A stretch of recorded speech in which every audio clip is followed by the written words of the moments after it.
I'm going to start right on time this time. I normally start a little bit later. So we're going to start off, as always, with a land acknowledgement. A recognition that we are on stolen land is not enough when the genocide we call history still continues today and is reinforced by the daily lives of those unaware.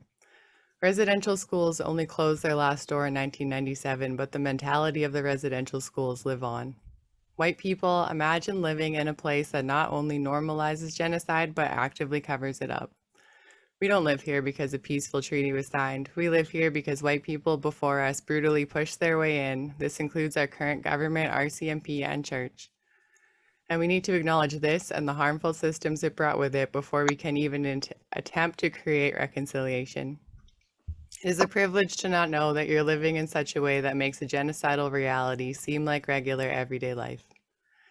I would still like to recognize that the stolen land I am speaking from is rightfully the home of the Blackfoot Nations and was forced to be the home of Treaty 7. This is the traditional territories where the Siksika lived and practiced oral traditions as far back as existence goes. These nations are Siksika, Kainai, and Piikani. Treaty 7 was signed on September 22nd in 1877 in a brutally unethical way. This treaty was not upheld. This treaty includes the Tsuut'ina Nation, the Stoney Nakoda Nations, and Métis Nation Region 3. So, in short, this space, known as Calgary, should be rightfully known as Mohkinstsis. So today, we have a real history panel. William Brown and Jason Devine of Calgary Anti-Racist Action and Brad Gallamore of Lloydminster and Vermilion for Equity. I just realized, Brad, I should have asked you, do you want to do a land acknowledgement for your area? Sure, absolutely. Sorry, buddy. Yeah, Throwing you. So we at Lloydminster and Vermilion for Equity recognize that we are on traditional lands of Nakota Sioux, Dene, Anishinaabe, Ojibwe, and many others who walk this land since time immemorial, and whose languages, cultures, and traditions not only shape this land, but were shaped by the land that we enjoy today. In 1876, what is known as Treaty 6 was signed by members of the nearby Cree, as well as Métis Nation 4, and many, if not all, clauses of Treaty 6 have been broken and promises have been broken over and over, including the unique to Treaty 6 Medicine Box Clause. So fighting for truth and reconciliation in Treaty 6 territory means fighting for equity in healthcare for Indigenous people. We also stand with and recognize status, non-status, Inuit, and Métis right across Turtle Island who continue to be the best land protectors and water protectors that this planet has ever seen. Thank you, Brad. Today, our presentation is an attempt to start to correct the misinformation that has been taught to us by colonial institutions. This is not what you would learn in your social studies class. This is what you should have learned in your social studies class. But now it's brought to you by radicals. No, I'm just kidding.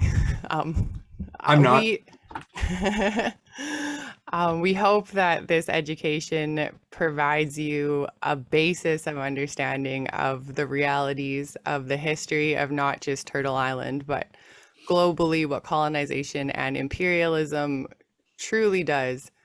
It is so much different than what has been shown. And if you don't seek out this information or you're not taught it in post-secondary education or you don't experience it in real life, then knowing about it is, well, that's what this is for. We hope to find some people that don't know about it. So without further ado, I would like to ask the first question, and I don't know what order we want to go in, but why was history globally and in Canada taught incorrectly? Jason. Well, we could say the easiest answer is the classic phrase, history is written by the victors, but that would ignore the fact that people who are of lower orders, lower classes, people who've been oppressed, people who have been, say, the people who lost in the fights, the people who are faced conquest, they still resisted. They still have their histories, and this is something that we should keep in remembrance. If you go back 100 years ago, you look at the writing of history in Canada and US, just examples, oral testimony would not be accepted. So First Nations people, all Indigenous peoples across Turtle Island, across all the Americas and everywhere, they have different forms and means of communicating their history. That was not recognized. It's literally taken hundreds of years for Europeans to get it in their head that not everything that's written in a formal textbook counts as history. There's other forms of history. So in a sense, it's not that the history doesn't exist, it's that the history that's been told has been told from the point of view of those who have monopolized power, land, knowledge, production, etc. Yeah, Brad, do you have anything you want to add? That was a great answer. I think my number one answer to that is it's justification, right? If we make other cultures and everything look less than, then it makes sense that, oh, like, look, we're heroes. We came and we helped them industrialize, or we helped them understand how the land works. And in reality, the real history is it was the other way around. The Europeans didn't know shit when they got here, including how to bathe. So I think one of the big reasons is just justification to make it look like, you know, that we were better. So it was a good thing that we came here, and it was a good thing that we colonized. So one of the big reasons behind colonization is making it look like colonization was a positive.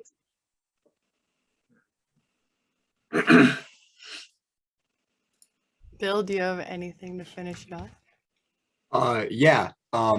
So we've discussed how it started, part of how it's continued.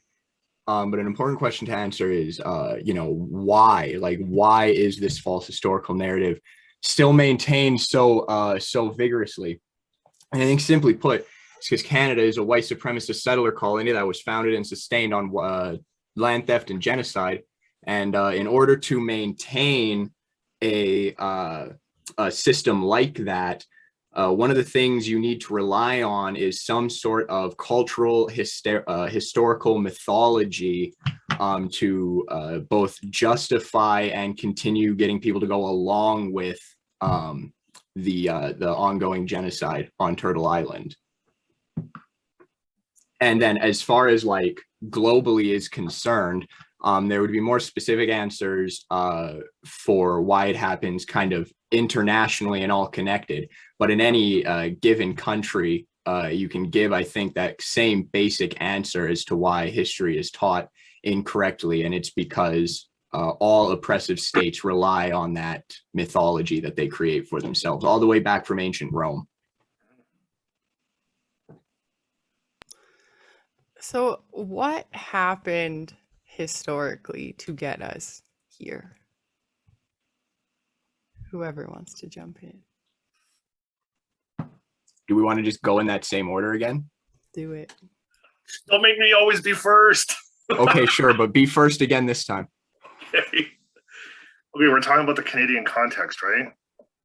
Globally and how it's connected. Okay, I think that's important because, you know, anytime I've ever had the pleasure of teaching about Hamlet in English, I talk to students about the fact that one of the reasons that Shakespeare is so significant for some people is because he comes at a period where you have the transition from feudalism to capitalism.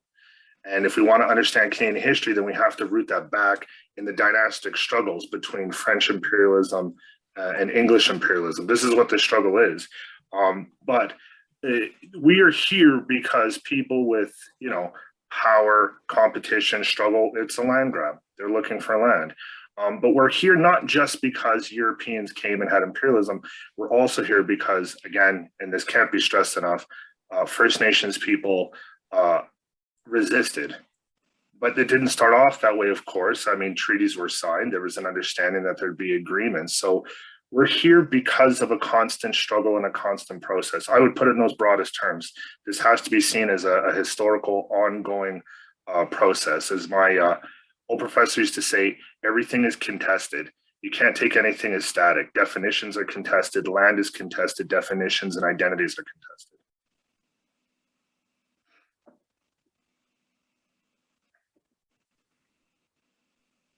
Does that mean I'm up next if we're still going into Yes. So and I talk about this a lot, and I wish Morgan was on here because he'd probably send me the date real quick, but I always go back to the Doctrine of Discovery, when it was basically decided that there were separate races, that, you know, one was superior to the others, no matter what they were. It was white Eurocentric races were considered the better race, and that's just what they called it. It's not true by any means, but that's exactly what happened. Is a bunch of people basically decided that white was better and everything else was like an offshoot, and some were submissive, and that's where you brought in like the slave trade, and you brought in the genocide of indigenous peoples. Even when Europeans first got here, if not for indigenous people, we wouldn't have survived. Oh, but sorry, there's a chat came up. But so like without indigenous people, we wouldn't have survived. But then there was still that decision that, you know, we found it, it's ours now, and we are superior. So this Doctrine of Discovery, and just going further and further on that, it was this decision that white people were going to take over the world, and that's exactly what they did at that time through imperialism and colonization. And I always kind of bring it back to the Doctrine of Discovery, almost the beginning of capitalism, like Jason was mentioning, and just that moment of deciding that one race, that A, races existed, and B, that one was superior to the other. And we don't call it the Doctrine of Discovery anymore. We just have systems in place that follow that exact recipe, if you will.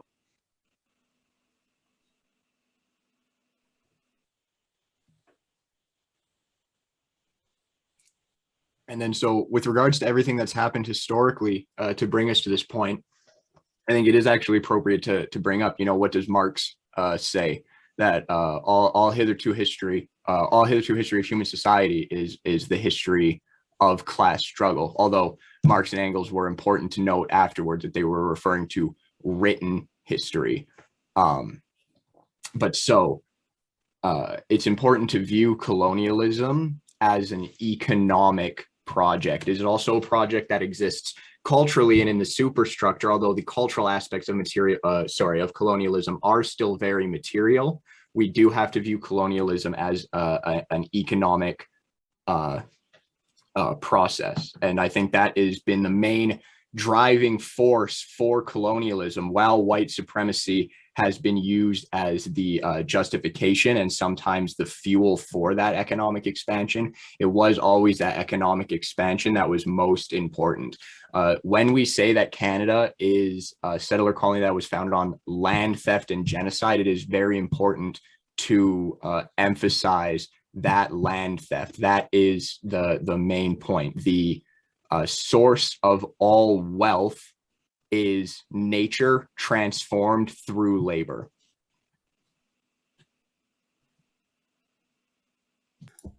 And so what context would you give people to tie in even more what history and white supremacy have to do with one another and why that is so important? But this time we're going to start with Brad.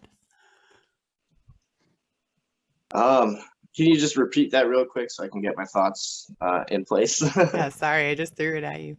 So how is the historical narrative and how is the white supremacist narrative intertwined, the same thing, built off one another, whatever you want to say about that, just to give people more context about how they're connected and why this is important.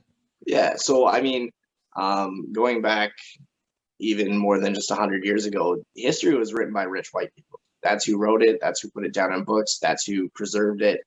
And they preserved what they wanted. So white supremacy and history kind of go hand in hand, because even in our schools now, we are taught the white supremacist side. And like, you know, you might not call it white supremacy, but growing up, you learned about residential schools. You didn't learn about the atrocities. You learned about certain aspects of Black people coming to Canada. You didn't learn that there was slavery in Canada. So it's kind of that when white supremacists or when people in power who are white decide what the history is going to be, well, that's what we learn. So even when it comes to our education system, which most of our education system is only 100 years old, and Jason can touch on this way more, but we are given the history that was written down by rich white people who made the decisions, not only which wars to go to, but which ones should be fought, which ones should be written down, who should be written down as the heroes. I mean, even when it comes to the Civil War, we all used to think Lincoln was a good guy. It turns out he was not the hero of the Civil War in any way. He's quite the opposite. And so that's just, it's all about who gets to decide what history is not only written down, but taught.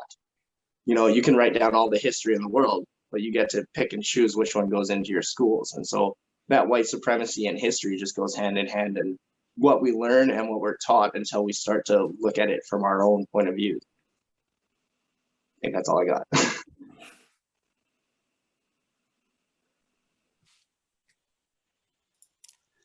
Whichever one of you, Jason? Man, Brad, you said a lot of good stuff. I think one thing to consider as well is that history, as you have correctly pointed out, is literally, it's funny to say this, but history is historically structured as a white supremacist project within colonial imperialism. So, I mean, let's say we go back even 30 years. Let's say, for sake of argument, you had a teacher who is white, doesn't identify as a racist person, dislikes racism. The fact of the matter is the training they had, the tools they would be given would still be propagating that. They'd have to do a lot of intensive work to make sure that they're not replicating that ideology. And so, and we can talk about this later, but this is one thing to consider when we're talking about, you know, critiquing history as a white supremacist project. It's not just a question of having a counter narrative or a more empirically valid and true narrative. It's also a question of how is that going to be taught? Where are these materials coming from? Because we can sit and criticize this history and say, well, we got this research, but we also have to look at, even if you have the research, are people trained to even do that, right? I mean, I just want to bring this up really quickly. You've probably seen that teacher in the States who is apparently a math teacher trying to teach SOHCAHTOA, and she's using like a mnemonic device, and she has like this absolutely insanely offensive method of doing it, of like dressing up in faux native health dress. And you're just like, lady, there's 100 things you could have done to teach this math, but you chose that one of all things. And so it's funny because in this instance, it's math.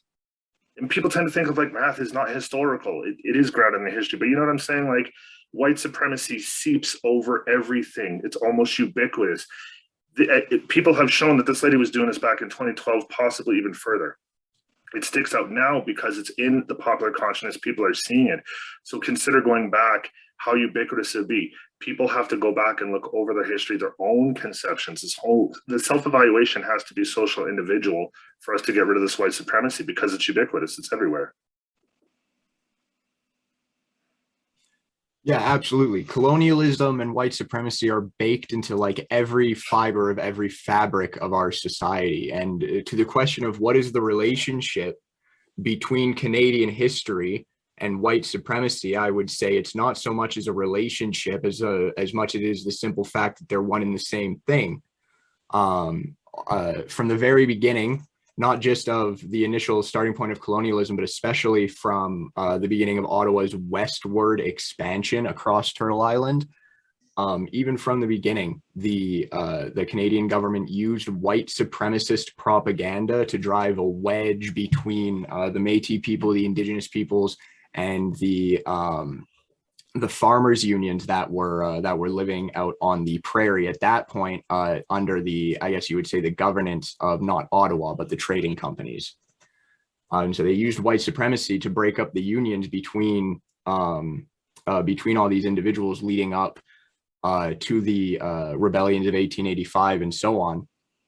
And then you can go even further back than that, and you can look at the first Prime Minister of Canada, Sir John A. Macdonald, who was a rabid white supremacist, to be frank. You can play a game, you know, pull up different quotes from Sir John A. Macdonald and Adolf Hitler. Don't attribute them to either of them. Yeah. Put them all next to each other and see if you can figure out who said which one. You won't get every single one right. I guarantee you that.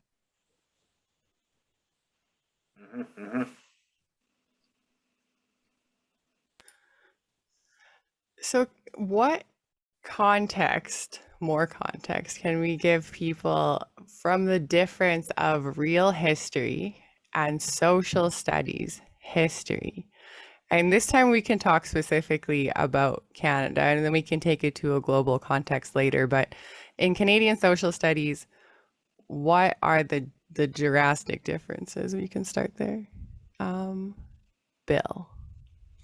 The main thing would be the general whitewashing of colonialism. I know this isn't an example specific to Canada, but I'm sure a lot of people have seen that image of it's a little snapshot of an American textbook, where at the top of the page, it says something along the lines of like, when the settlers came to America, they needed space to live, and the Native Americans agreed to move to give them space to live. Like, it says that word for word. The level of whitewashing in Canadian and American history is quite egregious. And, you know, the difference, I think, in how we do things in Canada, the difference between a real history and quote unquote Canadian history is that we will find individuals in our history who did a few good things, and we will amplify the shit out of them while whitewashing all of their other atrocities. A perfect example of this is the famous five. I think this is also a really good example when we're talking about the education system, because the famous five are taught quite frequently in social studies.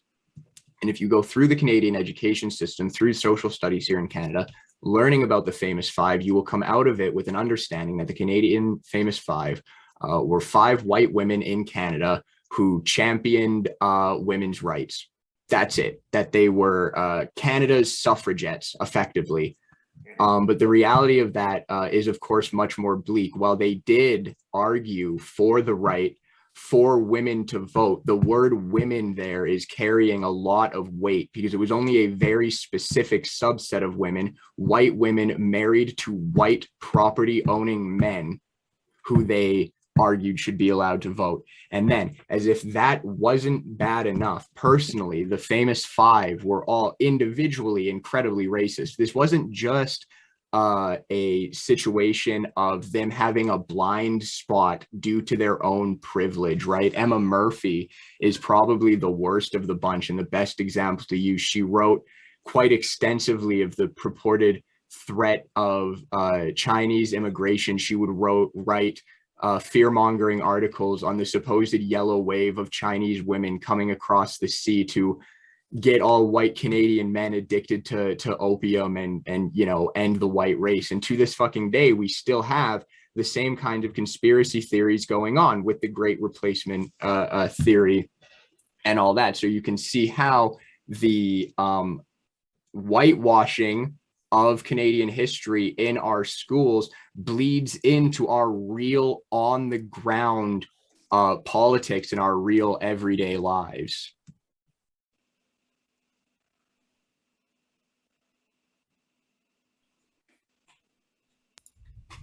Jason, Brad, Jason, Brad. Me. Okay. It's important to understand the fact that history was the topic that was in place instead of social studies for a huge portion of Canada's history. Like, all provinces haven't had social studies all the time. Many of it was history, then replaced with social studies. Social studies ideally is supposed to be a more expansive form of understanding, like almost interdisciplinary. You're supposed to have these different forms of thinking, different facts. But if anybody who's ever gone to school and taken social studies, especially here in Alberta, looks over, for example, the program of studies from K to 12, if you look at the textbooks, you'll see the bulk of it is actually history. So even with a slight different conceptualization and name change, the fact is that the way history has been traditionally taught in schools, and we can talk more about teacher training and that and then the content, but the way the teaching has been done here is, the thing to consider is this, is that the point's been made repeatedly about myth making. That's the way it basically is. The average teacher tends to, I hate to say it, the average teacher tends to be conservative in their thinking. They don't want to buck trends. They don't want to be, you know, radicalizing, protesting. I mean, look, at the end of the day, all teachers in the public system promise to. They take an oath. They agree to promote democracy. That's their job. Their job is literally to promote critical thinking and democracy. So if you actually believed in democracy, you get people to act, you know, critical towards the government on the basis of parliamentary supremacy. But in point of fact, actually, they're very quite conservative. Many teachers don't go beyond the textbook. Many of them don't even have the ability to go beyond the textbook. And so if you look at what these textbooks have, they've traditionally been literally all about myth making. Canada's an awesome nation. It's great. Now, the form of the myth might change. Before it's like, you know, this great white European country, and then you move into like the 60s and 70s. Well, now it's multicultural. And if you look at a lot of the textbooks that we have now that have been done the last 15 years, and I literally was in a grade 5 class last week, and the textbook they're using is from 2008. It's a very old textbook. I'm sorry, 2008 is an old textbook. The difficulty that people pointed out for years is First Nations perspectives are literally tacked on as an afterthought.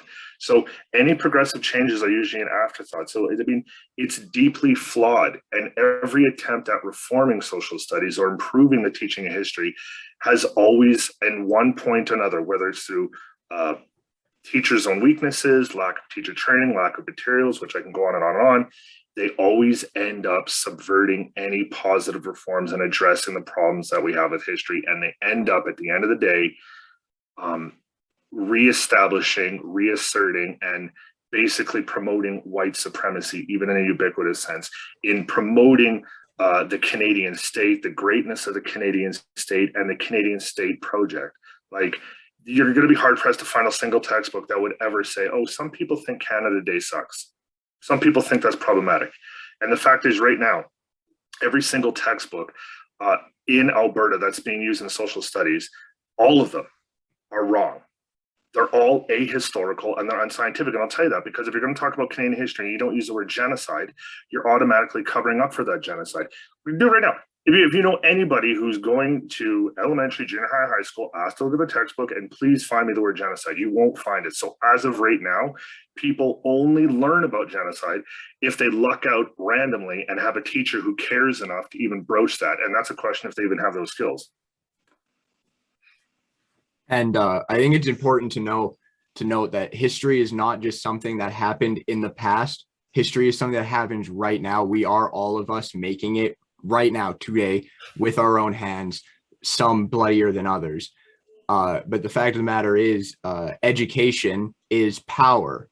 And like Malcolm X says, truth is always, always on the side of the oppressed people. And it is imperative to an oppressor class that truth is hidden and miseducation is promoted, not only about the past, but things that are going on today or in recent history. Canada hides very comfortably in the shadow of the US empire while the world focuses on their crimes. We have gotten away for far too long with the erasure of ours, both at home and across the world.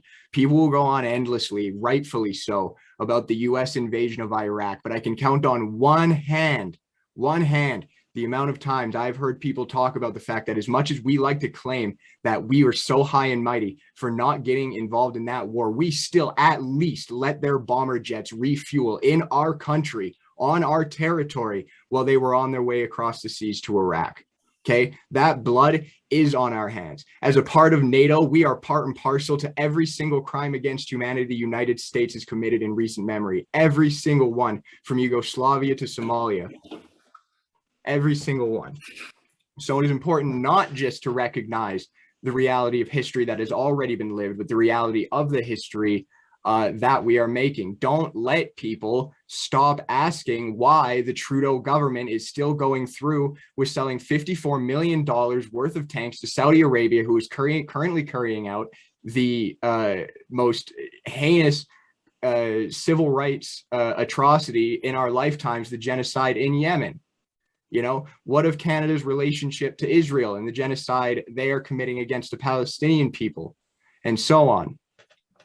It's important not just to make sure people, it's important not just to educate about the history that has already happened, but to ensure that this kind of re-education of current history is not needed in the future.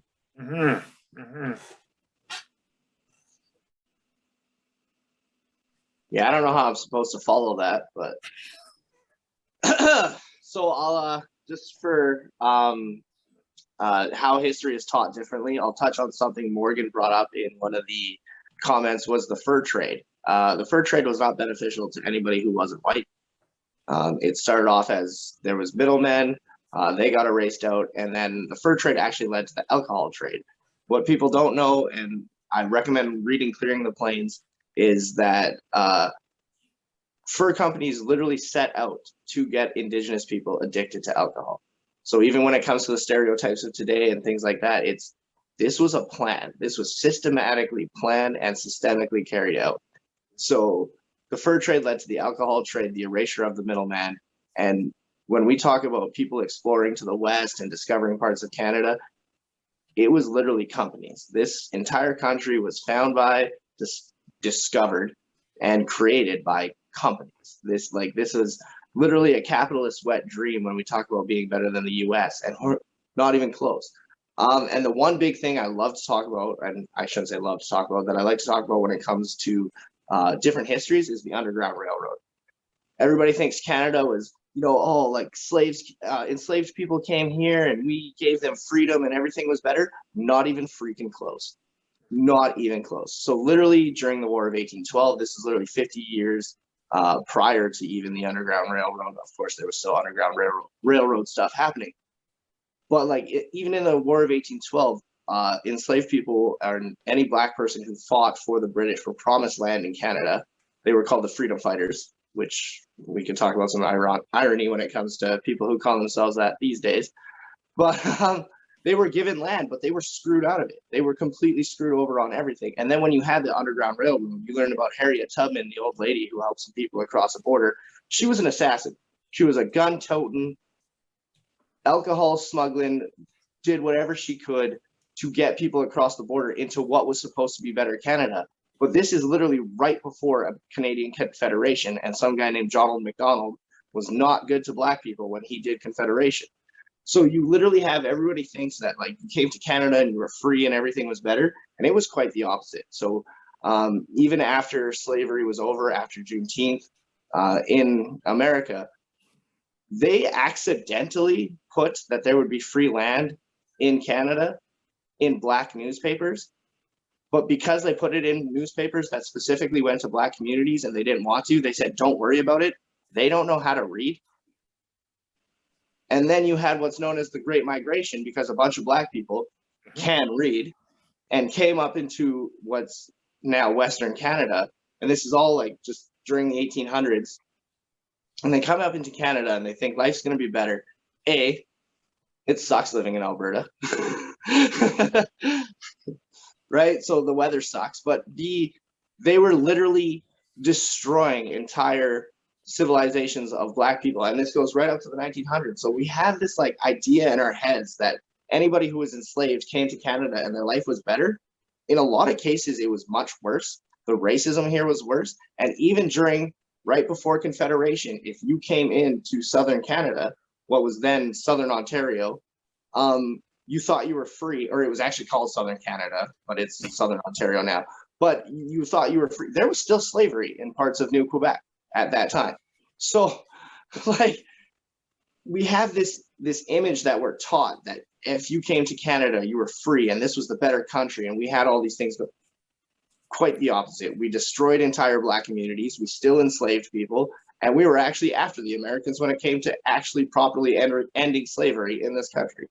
So that's one big thing that I think everybody gets taught in the history books. Come to Canada, it was so good for the Black people and we were so welcoming. First of all, we were committing genocide, and then we started committing it against the Black people who came here. It was we doubled down. So that's a big thing that people need to know about Canada's history. Absolutely. And this is I think one of the important things about Canadian history. It's easy to recognize colonialism, imperialism, and things like that when it takes that in-your-face form of blood and germs and steel, right? Although people still do ignore things like the Trail of Tears, it is objectively much harder to do so than it is to ignore economic imperialism, which is how Canada today carries out, I would say, most of its crimes, or not even just today, but also historically. It's important to note that while Canada likes to be high and mighty about the topic of slavery compared to the United States, it is a fact that even after slavery was abolished across the British Empire and many places in Europe, many wealthy people in those countries, including Canada, continued to finance and profit off of what remained of the transatlantic slave trade in America and some other places. And it's no different than how you have Canadian and American financiers profiting off the industrialism of pre-war Nazi Germany. And today, while we have spoken a lot about the colonialism done by the Canadian state in Canada specifically, we need to also talk about the colonialism and imperialism done by Canada all across the world. Again, I say that Canada hides in the shadow of the American empire, so much so that Canada is not itself often described as an empire. But make no mistake, while we are not as large as the ambitions of our ruling class, we are an empire all the same. And we are carrying out numerous nameless crimes in Africa and Latin America through our resource extraction companies, who not only commit crimes in the sort of legal realm, stealing land, breaking contracts, committing labor violations and things like that, but then also just like straight up hiring paramilitary death squads to assassinate indigenous protesters in Ecuador and other Latin American countries. And the fact that the vast majority of the mining operations going on in Africa are under contracts held by Canadian companies. Take Elon Musk, for example. While he is an American, and Tesla, for example, is definitely a branch of the American empire and American imperialism, most of the mining operations that fuel Elon Musk's vanity project are mined. That lithium is mined with African labor held by Canadian and Australian mining companies. So this is also how we can view the contradictions between inter-imperialist competition and the solidarity of the international ruling class. The imperialist ambitions of Canada, the United States, and Australia in this example would one day inevitably come at odds to one another. But for now, at this point in history, there is able to be this massive, impossibly well-organized unity between the ruling class internationally, as all of these different white Anglosphere empires work in collusion, a giant multinational fucking mafia exploiting the global south and the third world every day, unending, the labor and the land.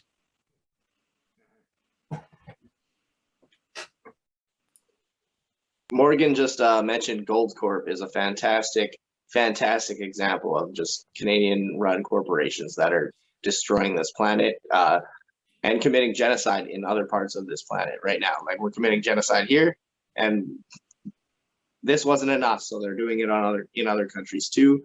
And even with, I've been talking to a man from Syria who's been talking about he's a leftist and disagrees with Assad in every way. And people still try to tell him Assad is the best for Syria, but guess what? Guess who put him there? And it wasn't just the Americans, Canada.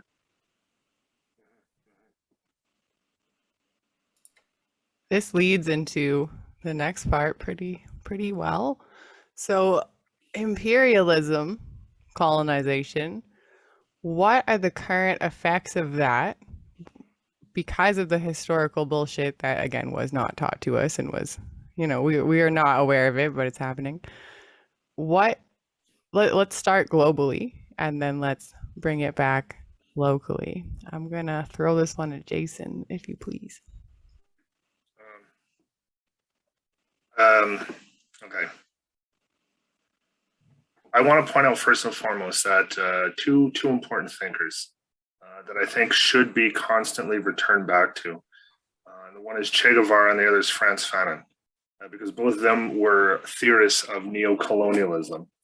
Even though we're talking about imperialism here, Canadian imperialism, American imperialism, and settler colonialism. And, we've talked a little bit, but, it's starting off in like dynastic wars in Europe, the spreading of this web, Canadian imperialism still working. These forms still change. So we have to understand that first and foremost. When we say that Canada is engaging in imperialism, for example, via its mining interests in, say, Africa or Latin America, that's not the exact same direct form that we would have seen in the 17th and 18th century, right? We're talking about dealing with, a form of imperialism which works through ostensible political structures, right? Ones that, seek to benefit both parties. So we have, where we would have had back in, say, the 18th century, a more naked form of express civilization, white man's burden type of goal, like these people don't know what's going on, we're here to make their life better. Here it's presented as, well, we have a concern for developing nations, we want to get them clean water, we want to help address the human rights issues. These are just different forms, and I'm happy that Bill's brought up the question of NATO, because these are different forms of how it's going across, right? Like, but it's also important to see it here. For most people, they grow up thinking, okay, America had a revolution at some point. Many scholars now, many activists, I think, would agree that the United States didn't really have a revolution at all. And you have to question, how revolutionary is it when slavery became more entrenched and spread, the genocide of indigenous peoples continued, and workers were still treated horribly, women still couldn't vote. Like, where exactly is the revolution that's going on here? But I think what we need to link that back to, the reason why we could say the US never had a revolution, because it was imperialist from its founding. It's just when the United States was founded, yes, it started off as these colonies of England. When they broke free, they already had their own colonies. They were internal colonies. They were colonizing that continent. And so the first colonies that Canada had as an imperial project on its own 2 feet was exactly on this land, reserves, First Nations. They were seen as exploitable land, exploitable labor, a way to, they need to clear this land. That's the perspective that it's seen. And so when we think about imperialism, we shouldn't just think about one country oppressing another. It should be seen as a web of different countries oppressing other countries, but also internal oppression going on. So in fact, there's different islands, right? An older term from the 70s and the new left was, you had the first world, second world, and third world. But an even better way of looking at it is that people are living in third world conditions in quote unquote first world countries. This is internal imperialism.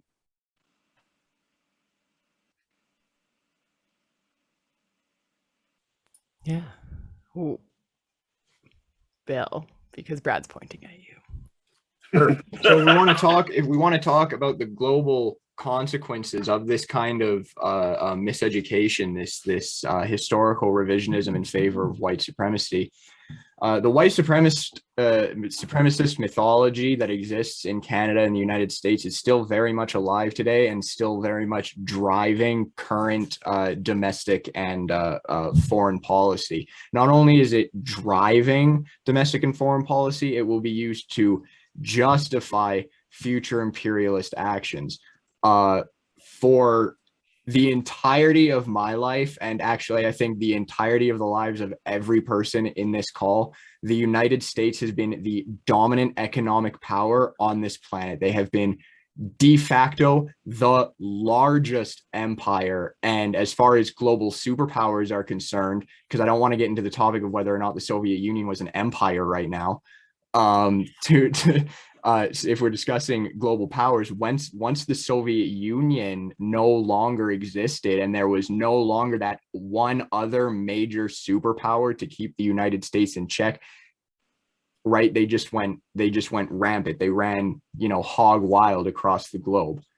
And so today, the a rising power that stands to be not only that opposition to the United States having full global hegemony, but even the power that threatens to overtake America as the most powerful empire on Earth is China. And as this continues to go on, as say Chinese currency continues to overtake the American dollar, as Chinese investment opportunities continue to be more favorable to people in, say, Africa, which is one way to word that. But again, we don't have time right now. But as these offers being given to countries in Africa by China continue to be more favorable than the ones given by the United States and Canada and other countries, then this is going to continue to happen. And as this happens, we are seeing and are going to continue to see a rise in anti-Chinese racism. Anti-Chinese racism, certainly nothing new to Canada. It's one of the building blocks of this country as well as the United States. But even now, not just because of the coronavirus, but because of the rising economic power of China, we are going to continue to see in the media and in our discourse increasingly violent anti-Chinese rhetoric, not just against the Chinese government, but eventually, inevitably, against Chinese people in general. And that will be done for the sole purpose of justifying whatever military actions the United States decides is necessary to stop the rise of China globally economically. I just want to touch on one thing. Remember, China is being the rival to America economically without being in any wars. That is also true, and that's why I did want to say, as the deals presented by China to other countries continue to be more favorable, I don't want to say that all of the investment opportunities presented by China to other countries are perfect. Obviously not, and there are obviously massive issues with labor violations happening in African countries under Chinese companies. I do not want to whitewash any of that at all, but it is absolutely worth mentioning that China is on this rise globally, is rising as a global power as fast as it is economically, and doesn't need to have fucking multiple military bases in almost every single goddamn country on the planet. And you'll notice that China does not have a bunch of warships surrounding the coast of Canada and the United States like we do in China and the Black Sea. Yep. And so one of those things that I was going to talk about that kind of comes back to your original question, Julia, was about the DPRK and about how the history we've been taught isn't necessarily the same as how it is. Now, again, I don't want to whitewash anything and say North Korea doesn't have its issues and the government doesn't have its issues. But what we were taught about North Korea and what may or may not be the real story is that imperialism had everything to do with what North Korea is and was. So, like, even when North Korea was first literally created, which don't even get me started, but it was two Americans walked into a room, split it in half on the 39th parallel, because that was about half, and the Americans would still control Seoul, and then wiped out 20% of the population of North Korea. Now, if somebody came to Canada and wiped out 20% of our population, and we did some shit, and people called us radical, who's the asshole? So, and that's where a lot of the imperialism and like its effect on the countries that exist today, but not only that is the history we're taught. It seems that every time there is a country that nationalizes its banks, they're our enemy. Even during, right, for how long was Soviet Russia our enemy? And we talked about how terrible they were. Meanwhile, look, compare the conditions and no one's better than the other. So it's, and it even comes down to that with Canada has a lot to do with American imperialism, especially in the so-called Middle East. So we're taught these things that these people are our enemy and we need to do this. And in reality, it's a fight for resources and a fight for centralized banks and just the control of the money. And even any country that tries to have socialism, as soon as it does, imperialism is on its way because they don't like that shit. Guatemala, going back to the 50s, Burkina Faso, obviously in the 80s. And like, I mean, literally name a country that tried it. Venezuela, everybody loves to use that example. Oh, well, socialism, Venezuela.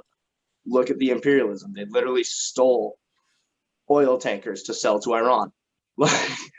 So I think that has a lot to do. So like the effect on imperialism in today's culture is not only are we taught that other countries are terrible, which can lead to anti-Chinese racism, to anti-Middle East racism, to confusing people from India for being from a Middle Eastern country, and just that misinformation and how it all ties in is because we are taught certain things about certain countries, And it's just fed to us over and over and over. And again, I'm not saying any government is without criticism. I'm not a tanky, I promise. Sorry, guys. But it just comes down to if it keeps getting repeated to you, eventually you're going to see them as an enemy. And that's what imperialism is, which is a fascism tactic, is keep telling them that we had to do this. We had to bomb a school. No, you didn't, actually. You just did it and you justified it. And that is the effect that imperialism has on today's culture. Absolutely. And one thing, kind of going off of that, one thing Morgan mentioned, they brought up the capitalist restoration in China and how they cite pre-colonial societies as better examples of socialism. And I would say that not only do I agree, but so would Marx.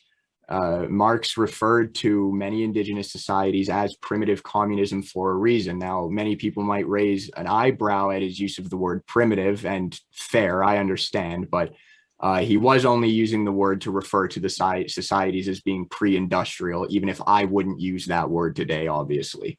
But I digress. Marx referred to these societies as communist or communistic for a reason. And, you know, that kind of goes into why I am here today. There is this fundamental connection all across the world, obviously, between colonialism and anti-communism. A lot of colonial and imperial projects across the world in modern history have been also explicitly anti-communist and anti-socialist. And importantly, many of the most successful decolonial movements across the world, say in Vietnam, for example, have been guided by Marxism. So, you know, whether or not certain people want to admit it or not, there is that undeniable link. And I will always say that here on Turtle Island in Mohkinstsis, on this stolen land, I am a Marxist because I believe in the full reconstitution of Indigenous nations, and I believe in the full reconstitution of Indigenous nations because I am a Marxist. As I have said already, we have to recognize colonialism as being a fundamentally economic project, and any movement, as far as I'm concerned, which seeks to do away with colonialism must then also do away with the entire economic base that Canada currently has, which is a settler colonial capitalism. I do not see a path forward that is Indigenous capitalism. It's similar to what Fred Hampton says. We're not going to fight racism with Black capitalism. We're going to fight it with socialism. And likewise, any non-Indigenous person such as myself, and this I will say is what led me to my current position on Indigenous issues, is that anybody in this country who is non-Indigenous, who seeks liberation from the exploitation of capitalism, like I myself am a member of the working class, and I will say unequivocally that as a member of the working class in an imperialist settler colony, I am both oppressed by this economic order while benefiting from the global order of imperialism that my country carries out. While I may be oppressed because I am underpaid by the standards of this country, I'm still benefiting from imperialism insofar as the reason I can still afford to go to the grocery store and feed myself, buy a bag of rice for as cheap as I can, is because some poor son of a bitch all across the world is paid like 30 cents a day to harvest that food, and somebody else is paid unlivable wage to pack that food and have it shipped to Canada, right? So any person who is non-Indigenous, who is a radical leftist in this country, who is seeking economic liberation, the destruction of capitalism, and the emancipation of the working class, let me say, absolutely, unequivocally, you need to realize that that end goal requires also fully and completely the destruction and eradication of all vestiges of colonialism on this land, every single one. If you abolish every single other piece of the economic base of this country, but colonialism remains, this is what Lenin says: if you abolish parts but not the entirety of the economic base, then slowly eventually, inevitably, those previously abolished aspects of the economic base will reassert themselves. This is what happened in the Soviet Union. This is what happened in China. And this is what would happen in Canada in any kind of radical leftist revolution that did not abolish colonialism. There is no socialism on this land that is not explicitly decolonial. Not only is it theoretically incorrect, but practically it will never work. It can never happen. In no future is there a socialist Canada. The socialist goal on this land must be nothing short of the abolition of the Canadian state. So Bill's Marxist Manifesto will be out next week for those who are, if you want to pre-order now. Everything from this show is going to Indigenous people next week. We promise. We're just some white dudes who know some shit. Sorry, and then I had to. No, it's all good. And then one other thing that I had on my mind that I wanted to speak on just before it escapes me is if we want to talk about the consequences of this white supremacist narrative in Canada today, we can look at domestic policy, and it's an especially interesting conversation to have here now as we find ourselves in the midst of a contradiction of a liberal political order that is objectively white supremacist and carrying out genocide while presenting itself as being very, very interested in reconciliation. People will ask you, how can Trudeau claim to care about reconciliation and then turn around and take Indigenous residential school survivors to court? And the simple answer is, although regardless of whether or not Justin Trudeau is himself personally a white supremacist, he regardless serves the role and function of a white supremacist. And that is why he can do that, simply put. And all of the domestic policy we have in Canada today effectively is guided by white supremacy, and also the actions and the conduct of our institutions. The two most important we can look at for this regard are local police and the RCMP, and child protective services. Child protective services in Canada today is absolutely a colonial white supremacist institution that is an extension of the residential school system. It is the embodiment of the continuation of the 60s scoop. Okay, CPS exists to victimize and break up Indigenous families. And then, hey, on top of that, it also serves the extra purpose of harassing and humiliating and destroying working class white families even. But make no mistakes that even though white people may, members of the working class, white members of the working class may also be victims of things like police brutality and the ire of the Child Protective Services. These institutions were created fundamentally to keep down Indigenous people, and that is still today their fundamental purpose. And we can look at the RCMP as well. The RCMP was created for the explicit purpose of policing Indigenous people, and that has not fundamentally changed in any way. And it was white supremacy that guided the RCMP then, and it's white supremacy that guides the RCMP now. In Calgary, Calgary is a city that has a lot of cultural commodification. We love the stampede here and the commodification of this cultural narrative we have of ourselves as being these like Western cowboys or whatever. Like our cops in Calgary wear cowboy hats. But while a lot of people in Calgary might like to see us ourselves as cowboys, I think it's more accurate to say that Calgary has the historical mythology of like a gunslinger mythology. I've said it before that cops here in Calgary walk around as if they're fucking Walker Texas Ranger here to settle the prairies.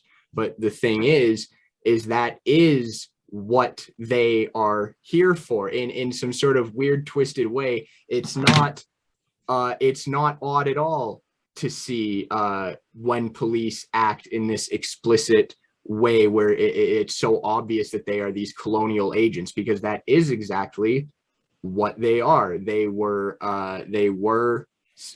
created and sent out onto the prairies for the sole purpose of, as it is being said a lot now, exterminate all the brutes. And that is still their function, fully and completely. As far as the Canadian state is concerned, the project of colonialism on this land is not complete. The war is not over. The genocide has not been finished. And frankly, I don't think the Canadian state will ever be satisfied until it is.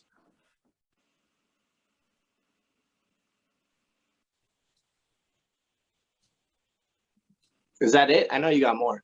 No, that's it for now. Jason, what do you got? Where are we at? Where are we at? So we talked a lot about global imperialism, and then we started to bring it back to what's happening here, which I think is a good place to continue, because that's kind of where we want to go with this, like the history, and then what does that actually mean about our current reality right now? Like, what are we missing when we take a social studies class and we believe the teacher and we absorb all this information? The genocide that we call history is just right in front of us, and we just believe it's not there. We don't know it's there, and it allows the genocide to continue, which is what we really want to show with this. Like, globally, yes, we do need to talk about that, but we have to fix what's happening locally. It is both. And so, yeah, what does settler colonialism, and let me put a precursor before this. We are white as hell. There is a panel next month that is all Indigenous people on the colonization and current genocide of Canada. All the money from this panel is going to that panel because the emotional labor is a lot, and this emotional labor is not. So let me be clear, when we start talking about this, our whiteness, we have whiteness, but we don't, like, we're speaking to other white people right now. We're trying to get some of that labor out of the way. We're not trying to be anything but that. Do we all agree? Absolutely. It's like Malcolm X says, white folks have got to be willing to work amongst other white folks, whether or not that means educating them or fighting against them. And if you're going to be a white person and call yourself an ally, then an important aspect of that is being able to recognize when the time for education has ended, and when people have determined that they are, an enemy of the people or what have you.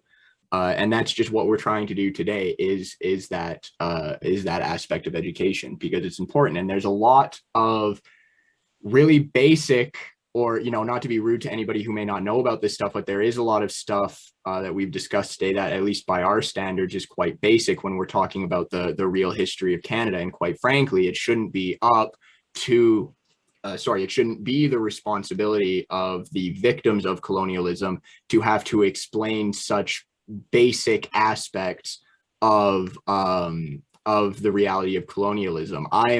We are here today to say, like, unequivocally with our chests, that Canada is a settler colony, white supremacist committing genocide, because it should not be the responsibility of Indigenous people to explain that to people who are not yet that politically advanced. Right.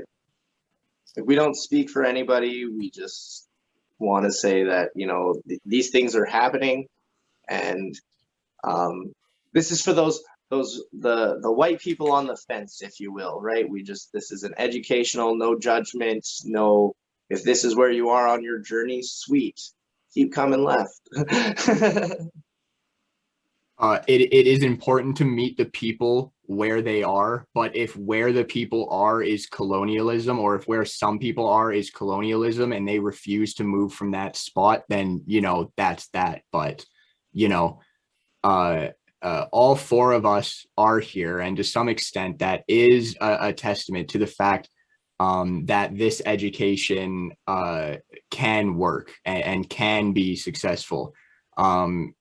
If you've listened to any of the things I've said today and you thought to yourself, like, you know, whatever, like that guy has some good ideas, he knows what he's talking about, make no mistake that all I have and all that I am as an activist is because I was mentored and educated by Jason, who is also in this call.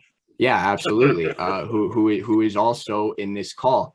And if I can stand here today and say with my chest that I am a race traitor dedicated to the abolition of the Canadian state, then, you know, not to get too anecdotal, but I think that is proof that this kind of education is important, because anything good that I am and that I do is a product of other people carrying out the kind of education that we're doing here today. Absolutely. Absolutely. Education is not propaganda. An education system might be geared towards propaganda. It might be geared towards indoctrination, it might play a function, but real education, first and foremost, starts in the home. For most human beings, education starts with your parents. It starts in your family. It starts with your community. It starts with your friends. And it goes and it develops. Real education through all those different levels and sectors is inherently revolutionary, because real education is literally aimed at improving you, at changing you. Any education system that you go through, any educational experience you go through, whether it's with your friends hanging on the street, whether it's work, co-workers, mentors, friends, teachers, anybody who ever has taught you something, if you went through that experience and you did not change in any way, then you didn't have an educational experience. You didn't learn anything. It didn't go anywhere. So real education. And, you know, it's like you said, Bill, and this is another crucial aspect. Education is not just inherently radical, it's inherently collective. It's a collective endeavor based on solidarity, empathy, and understanding. And that's where the self comes from, really properly understood. We are who we are because we exist in a web of relations. And, you know, we have to understand that we're a part of a larger system that's deeply problematic. We've been brought up in a problematic system, an oppressive, inherent, unjust system, and that if we want to change it, then that process of education has to start here first. The revolution starts here in our head and then spreads outwards, and always in conjunction and developing. And, you know, we could go all like Alex Jones, like, do your own research, do your own research. But at the end of the day, real education is not about filling up an empty head. It's about a critical engagement between two or more people. And that means that at the end of the day, and I tell this to students all the time, I can't teach you anything. I don't even believe in teaching. You are, if I teach you, it's because you let me teach you. It's because you want to listen. It's because you want to get engaged. And I always ask you the question. And anybody who listens to this now or in the future should not in any way take anything we say without a grain of salt. You should literally do that research. The books are there. The scholarship is there, right? And I was going over the program of studies again before this, just to look at it. And the current Alberta program of studies for social studies, K to 12, is of course deeply flawed.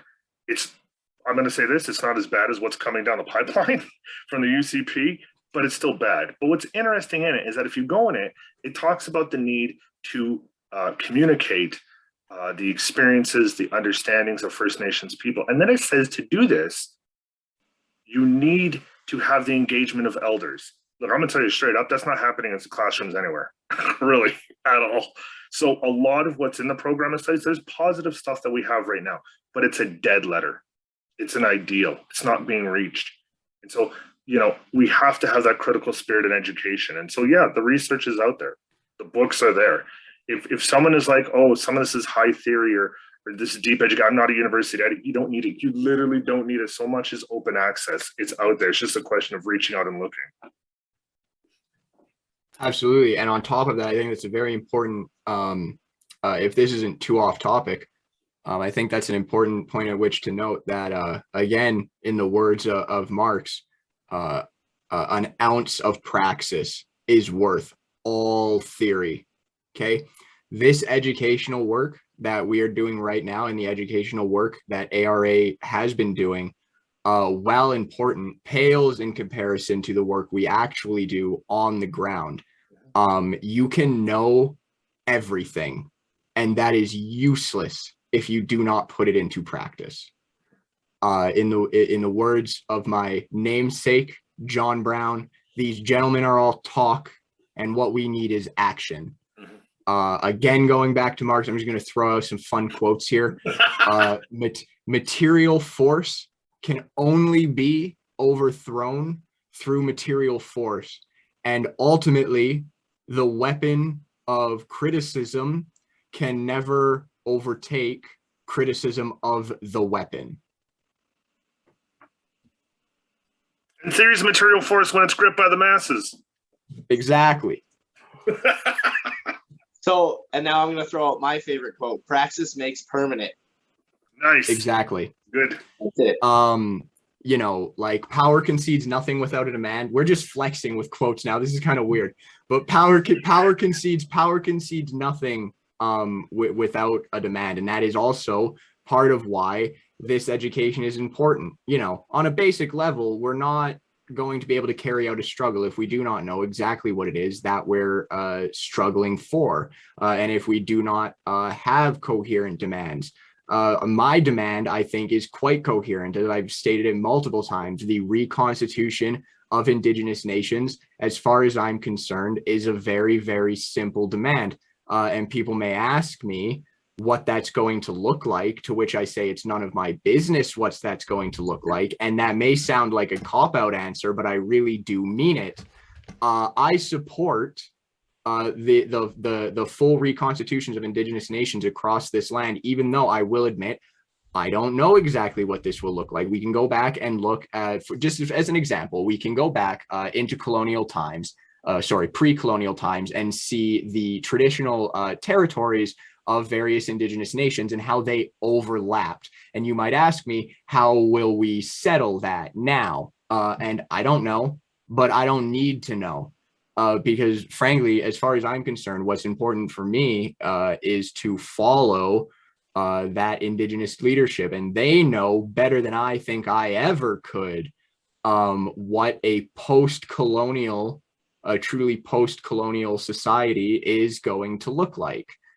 It's not up to me. I don't want it to be up to me. I am more than happy to follow the leadership of Indigenous people and Black people in Canada, or rather on Turtle Island, because it turns out that's actually a really easy thing to do, and I would recommend it.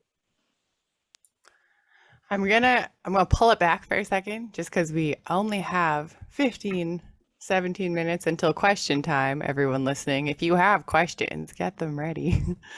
To kind of finish off a little bit of a more historical context, but of course, like the panel next is about this specifically. But what can you tell the people about Canada and why Bill's stance is so important? That, like, why, you know, what can people be missing? What are people missing? What are the main things people are missing? Let's be real. Brad, you look like you got something. Yeah. I guess I'm trying to figure out my words here. I wish you would have gave me a sec, but that's all right. I got this. Hold on. Game time. So like he said, it's really easy to just follow the lead of Black and Indigenous women. And this goes back to, again, another quote, but when Black and Indigenous women are free, we'll all be free and we will live better lives. It's that simple. These are the people who know what needs to be done, what needs to be changed. It's easy, again, for all of us to speak theory and talk about praxis when in reality, the hardest decision we'll face next week is what color our shoe should be, right? Like, I'm not saying we don't face harder struggles, but in the reality of racism and oppression, we all do quite well. That's probably one of the harder decisions that we'll have to make. And we don't have to deal with the certain aspects of being a person of color while we're getting those new shoes. And that's, so the biggest thing is just taking the lead of what they have to say. And again, I'm incredibly lucky, like with my group, I'm just constantly told what to do by a woman of color who kicks ass. Tigrely, heads up, shout out. But and not even like in a bad way. She knows what needs to be done. She knows what needs changed, and she knows how to get it done. Whereas I'm like, okay, thumbs up. I read a book once. So, you know, like it's so easy to know all these things and to even put it into praxis, but you need somebody that just knows those subtleties that we are just completely unaware of on this panel, that like things that we'll never face, things that we didn't think about, things that we'll never have to think about in reality, right? So it's just having your eyes open to what other people face and being open-minded to it, right? It's so easy to get defensive. And please, other white people, be uncomfortable in your conversations. It's going to get uncomfortable, and be in that moment, because it's like, it sucks. Being uncomfortable isn't fun, right? So it's just finding that place in your mind where you can sit in that uncomfort and take a moment to properly learn. Because again, everything we told you today, take with a grain of salt. And you could repeat this to a woman of color, and she's going to tell you why you're wrong. And you can't, well, fucking Brad said it on a YouTube's, right? It doesn't work like that. So you have to be ready to be uncomfortable in those moments and really learn from people who just, they know it way better than we will ever know. And then again, I'll go right back to practice makes permanent. So do the little things that add up to big things. Donate every week to a street team, things like that. So also donate to our street team, but whatever. So, you know, I am not above shameless plugging. So go LVE street team, LVEfoundation.com. Yeah, you can donate to us. It's cool. But so just do those little things that add up, right? Like, and just put yourself out there in a way that you're not taking the center of attention, but don't ask what you can do. Tell them what you are capable of doing, including just bringing some tables and setting them up, and then be open to being criticized and getting shit on by white supremacists. Not that that will happen. So yeah, that's my big advice on bringing it all back and what to do in the future. And again, practice makes permanent.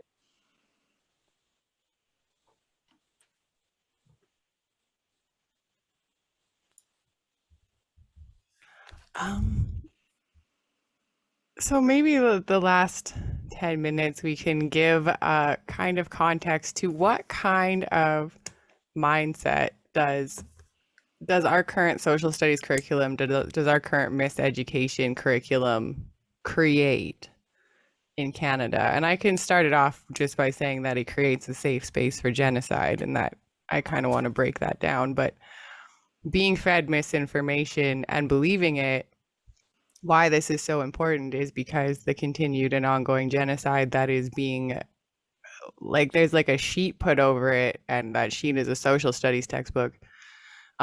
So I would just like to take a moment just to discuss the mindset and the ramifications of it. Jason, I'm going to toss it to you. Sweet. I remember back when the Christchurch massacre had happened, and I was invited by a friend of mine who was teaching social studies 30 at the Calgary Islamic School to speak to her class. So I started off by opening up the textbook, which is, you know, on worldviews, ideologies and stuff. And I started off pointing at how, you know, the first main ideology, which is really promoted, actually started from kindergarten on, but it's in an imperceptible way, it just gets more and more explicit, is liberalism, right? People walk out of high school with one ideology, even if they don't even fully realize it, they are taught to believe in a liberal ideal view. And I said to the students, I said, but look in your textbooks, this is where it gets really explicit. We're like, yeah, socialism's got its points, fascism's crazy, but liberalism's where it at. And I said, well, look what they talk about, who the first theorist is, the first real theorist. And they talk about John Locke, about the rational individual, what it means to be a human.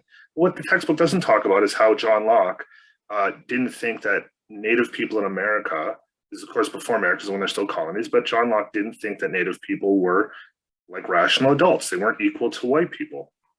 Didn't point out that John Locke owned shares in slavery and a slaving company, you know, on the lands and stuff. And so I pointed out how from the very beginning, liberalism has been infected with a white Eurocentric point of view.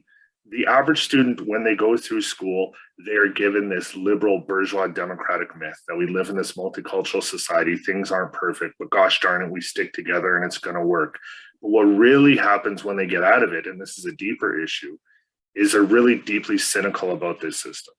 They're deeply cynical about it. And that can go positive or negative. And I say that because young people are already critical of the educational system.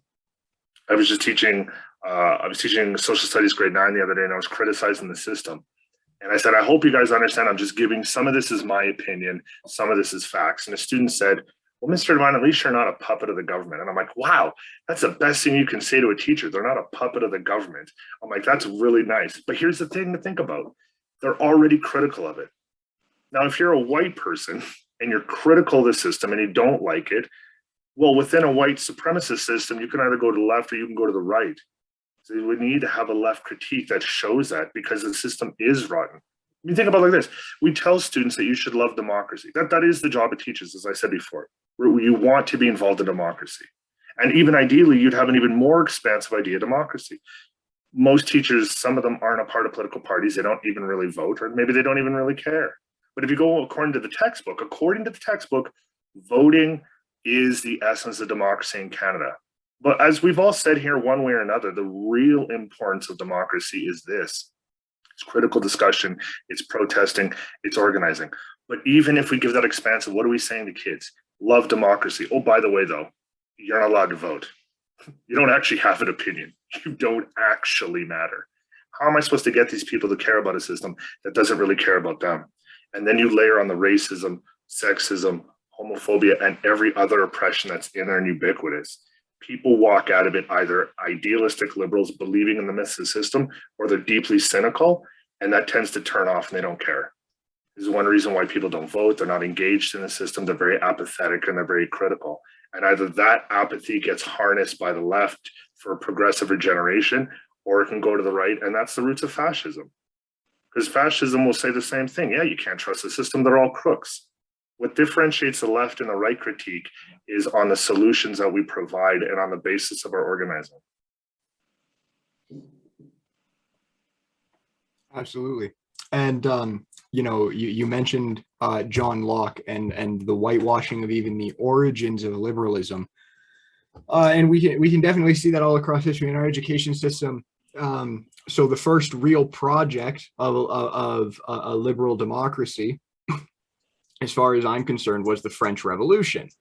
That was the first truly liberal political project. But of course, the liberal education system will try to distance itself from that, because even though all liberal political orders on earth were established through violence, they don't like to talk about that because it's inconvenient for them. That fact is inconvenient for the liberal political establishment when it tries to demonize the violence used by oppressed people to liberate themselves. It's difficult to convince people that it's wrong for, say, the Palestinian people to stand up against their oppression. It's difficult to convince people of that, when somebody can turn around and say, well, wasn't liberalism itself initially established through violence? And it absolutely was. And then liberalism was spread through Europe largely by the Napoleonic Wars. And what you mentioned about Locke, where he talks about wanting freedom and equality for all people, but then not including racialized people as people, we can see that as well with the liberalism that was spread through the Napoleonic Wars. Napoleon's wars spread liberalism throughout Europe, but what some people might say is that they certainly did not spread liberalism to Haiti. Mm-hmm. Now, I have a bit of a sort of ironic take on this. The reason people will say that Napoleon didn't spread liberalism was to Haiti was because he had no interest in doing so, and certainly he didn't. He tried to re-enslave the Haitians after they were the first slave societies to successfully liberate themselves from their oppressors. And so people will say, Napoleon wasn't trying to spread liberalism when he was trying to re-enslave the Haitians, but I would disagree. I say he was absolutely trying to spread liberalism when he tried to re-enslave an entire nation of Black people, and he was simply unsuccessful in doing so.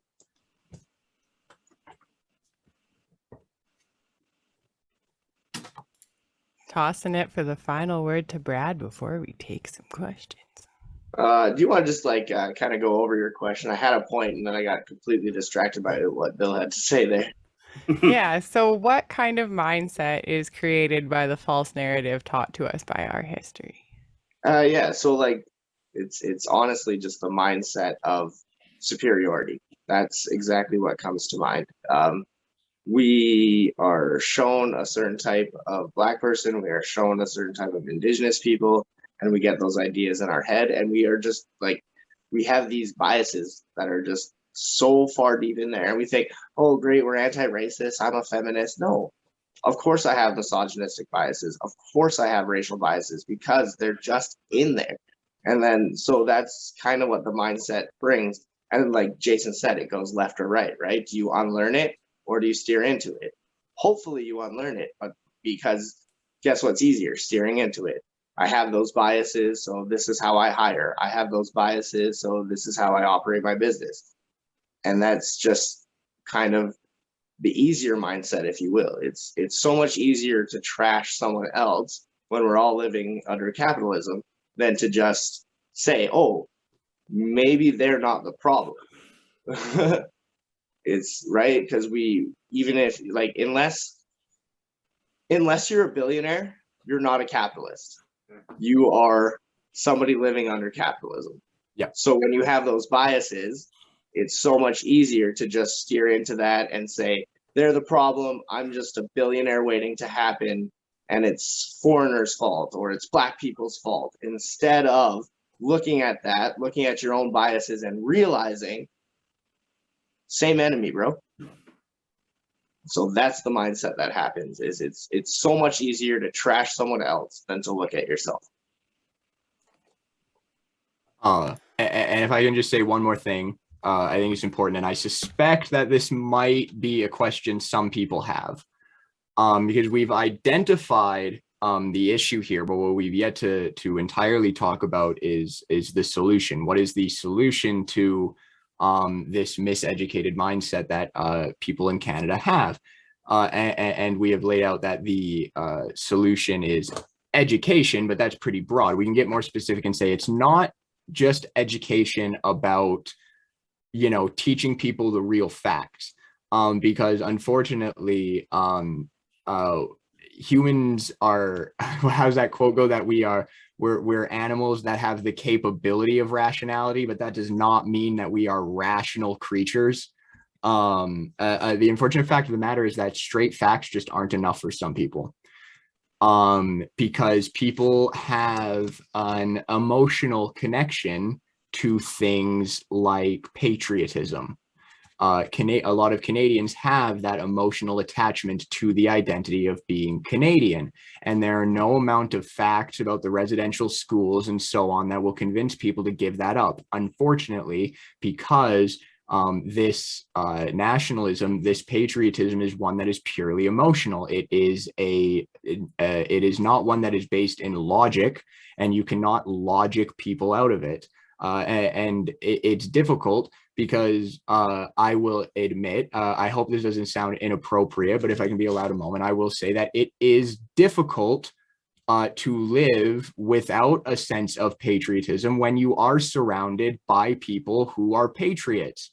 It is admittedly difficult to not be able to have that sense of pride in your nation, especially when everybody around you is so hyped up on that nationalism juice all the time.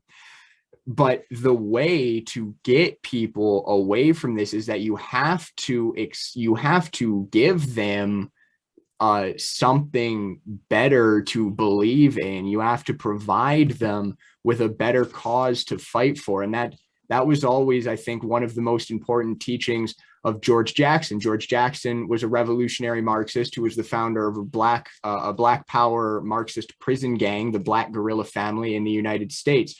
And you know, it's like he says, you must discover your humanity and your love in revolution. That is where we are going to find ourselves. We're not going to find ourselves in any sense of Canadian nationalism or Canadian patriotism. And I find that important to bring up, as I'm seeing a concerning amount of discourse amongst the left promoting this sort of ridiculous patriotic socialism that is completely antithetical to the project of socialism itself. We will never discover ourselves through nationalism. We will only discover ourselves through our solidarity with the international working class and the oppressed people all across the globe. Yeah, boom. I saw Brad say that. If you have any questions, please put them in the chat now. And there's going to be an awkward 1 to 2 minute delay because of the stream to Facebook. That's just how that works. I just saw you do the boom on Facebook, Brad. So that's how far we are behind. But until then, I would like to I'll take this moment and I'll take some time at the end to promote the next panel. On November 28th, there will be 3 wonderful and perfectly capable Indigenous people who will explain this to you in a way that you should pay for. I don't know if I said that right. I said that kind of weird. You need to pay these people. All the money from this is going to that. And I will put the event in both the comment sections. It's called Hiding in Plain Sight because the genocide that we call history is hiding in plain sight. It's just miseducation. And once the veil is lifted, you can't unsee it. So please come to it. If I can just say on top of that, and again, I want to be careful with my wording here because I really do not want to come across as if we're bragging and being like, oh, look at us being good allies. But in regards to leading by example, I think it is important to mention that none of, as we have pointed out, we are all white, and none of the people on this panel are profiting in any way from educating people about white supremacy. Nor are we capable of fully talking about this. We'll be clear. Exactly. And frankly, I can't speak for any other organizations that are predominantly led by white activists, because admittedly right now Calgary ARA in Calgary is quite small, and for the most part it is just me and Jason. So although we can't speak for any other organizations that may be in a similar sort of situation, Jason and I can say that as white people organizing ARA here in Calgary, we will never, ever accept a single dime for the work that we do. And anything that we do that has an opportunity to raise money like this, we will always pass those funds onto other groups here in the city, be it a legal defense fund or be it to Bear Clan, or in this case, paying the individuals who are going to be given the next panel. And that's part of what solidarity means, right? Solidarity, you got to put your labor into solidarity. You have to work with your hands, your hearts, and your minds. And if all of the educational work I have committed myself to is good enough that people will donate money to it, then all the better for it. I am absolutely more than happy to take that money and pass it on to other people. But on principle, we will never, ever profit off the things we do here. Whereas Indigenous people who are putting in that labor must be recompensated. And as a socialist myself, I am happiest when I know that my labor, rather than being exploited by somebody else for profit, is being used to enrich the movement here in Calgary. That's what's important. Do we have any questions, Julia? I don't see any. I think we shocked them. No, I'm just kidding. Oh no. Morgan will have a question, I promise you. He actually doesn't. He's saying other things, Yeah. but not questions. I also realized I was putting all of the comments from Facebook. I thought I was putting it into the Zoom chat for everybody. I was just putting it in the chat for the panelists. Oh, So, oops. good to know. Good to know. Yeah, so my bad, everyone in the Zoom. I apologize. I'll ask one final question.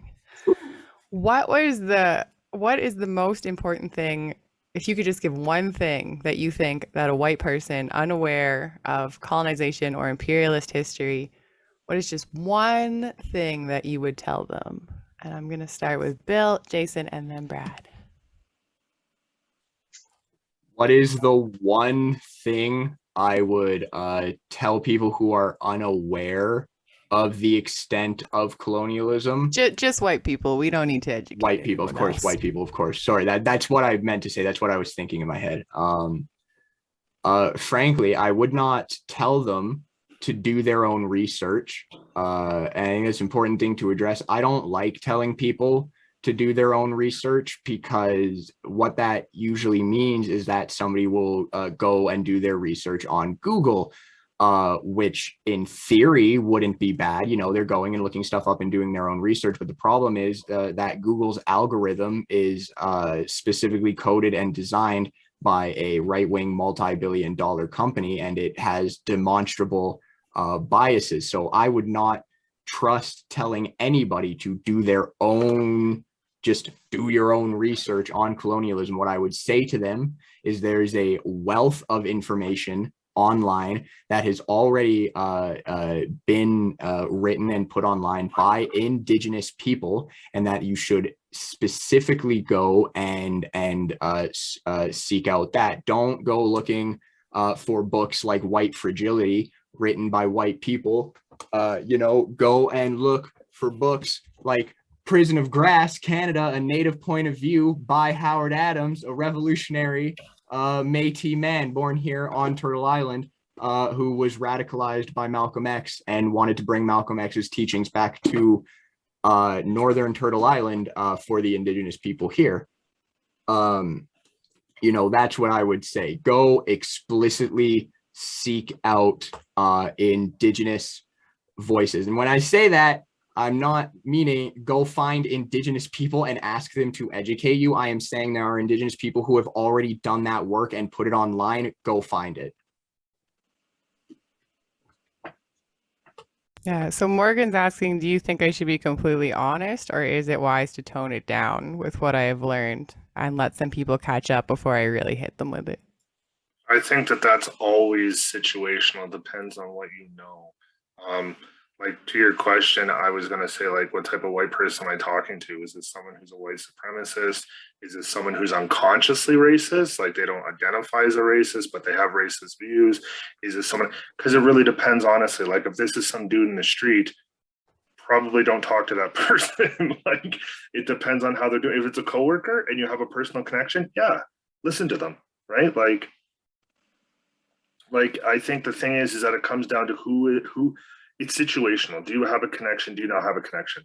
Some people you can educate, some people you can't educate. Some people, an opening might be there. Other people, there might not be an opening at all. And I know we've had this previous discussion, like say you're dealing with somebody who's gone deep into the QAnon issue or someone who's deep into conspiracy theories. If you're debating with somebody online on Facebook or Twitter and they're deep into it, you don't know this person, you're just on the same thread, that's probably a waste of time.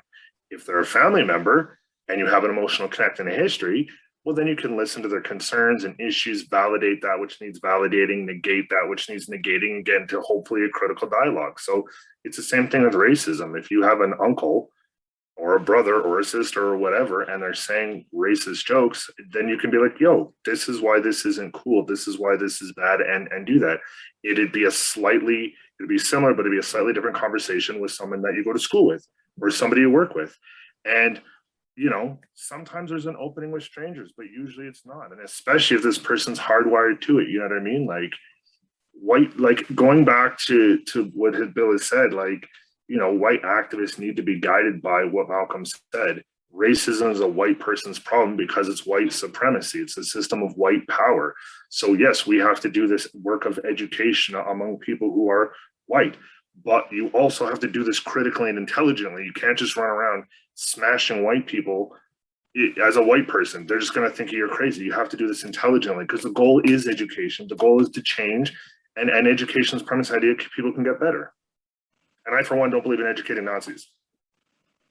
Yeah, absolutely. You know, like obviously I can't like give advice to Indigenous people or people of color, but I would tell Indigenous people or people of color to never censor themselves. If you are an Indigenous person or person of color who is you know, going out of their way to take up the goal of educating people, I would never say to censor yourself. But as far as myself would go, and I would say you should never censor yourself, because it's not the fucking responsibility of any racialized person to have to coddle to white fragility. That's our job, frankly. That is our job. That is what we are here to do. If we are here to do anything, it's that.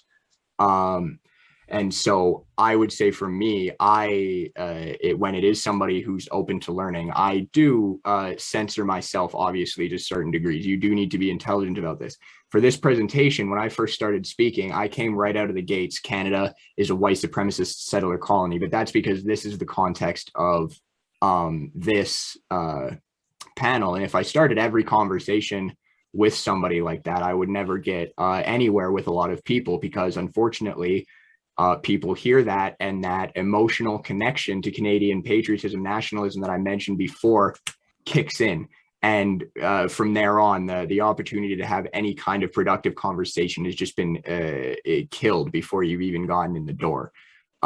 You have to lead them or try to bring them to that conclusion, not start off with that conclusion.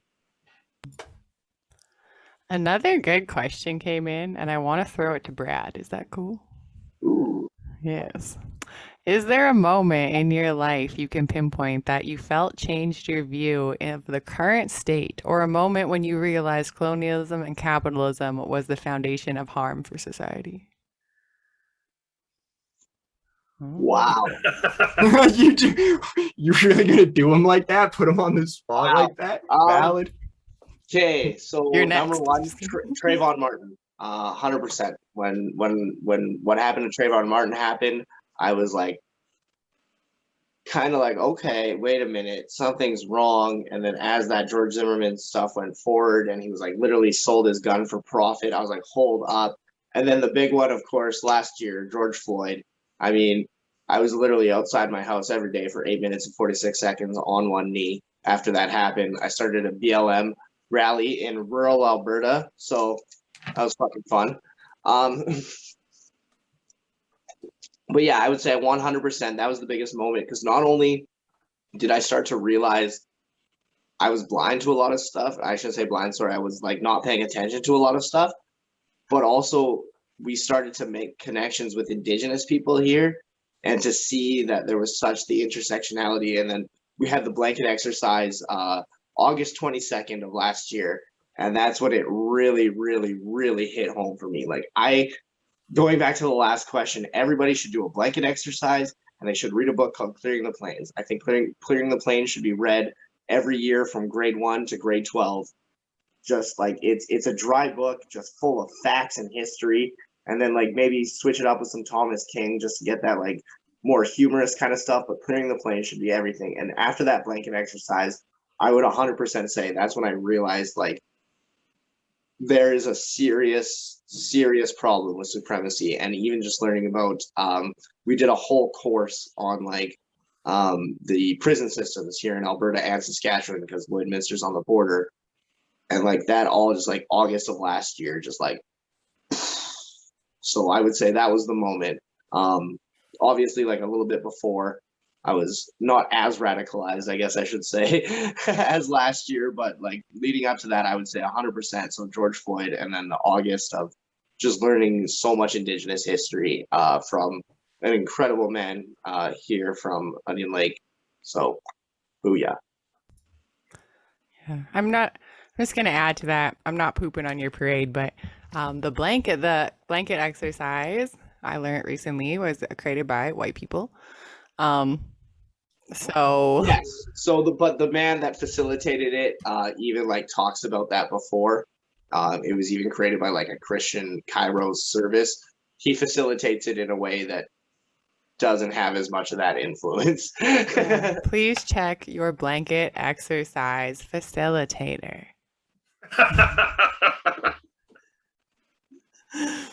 Please and thank you.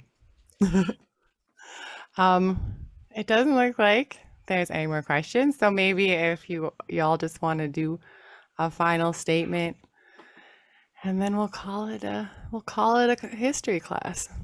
Oh, Brad's the only one who gets the torture of having to explain how he was radicalized. You know what? Now you do. Questions No, on you. I say that because I brought that up because I did want to talk about it because for me, I think an important thing is that there really was no one moment. For me, it has been a constant process of education. And in that journey, I have not only been a beneficiary of the mentorship of Jason, but I have been blessed by the patience and the education I've received from Indigenous people here in this city. When I first got involved with radical politics, when I first joined the Young Communist League and eventually the Communist Party, where you sit depends on where you stand. And this is important to illustrate the blind spots we have.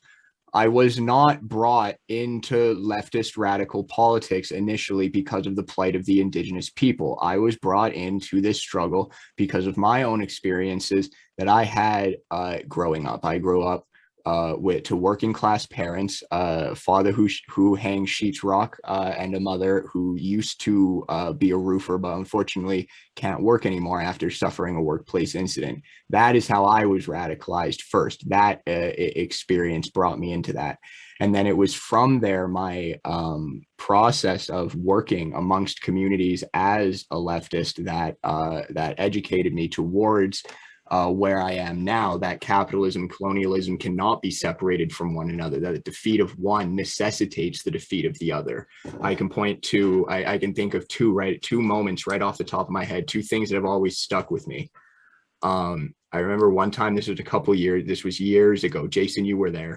It was after a rally. A couple of us had gone to the Bear and Kilt pub afterwards. It was a rally that we had organized against the Worldwide Coalition Against Islam and some folks like that. And we were sitting at that table with an Indigenous woman named Wendy Walker. And we were discussing the event that we had all just been at. And there was no violence at that event. And we were discussing that.